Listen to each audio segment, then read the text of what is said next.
இந்த நேரத்தில் எங்களுடைய வழிகளை, எங்களுடைய நிலைமையை புரிஞ்சுக்கிட்டு எங்களுக்காக பேசின அரசியல் கட்சிகளை சார்ந்த நண்பர்கள், தலைவர்கள் அனைவருக்கும் என்னுடைய நன்றியை தெரிவிச்சுக்கிறேன்.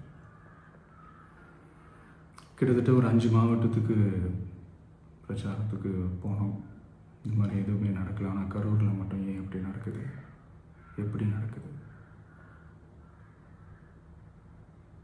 மக்களுக்கு எல்லா உண்மையும் தெரியும்.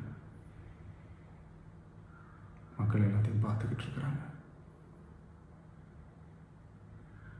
கரூரை சேர்ந்த அந்த மக்கள் அந்த உண்மையெல்லாம் வெளியில் சொல்லும்போது எனக்கு கடவுளே நேரில் வந்து இறங்கி அந்த உண்மைகள்லாம் சொல்கிற மாதிரி எனக்கு தோணுச்சு.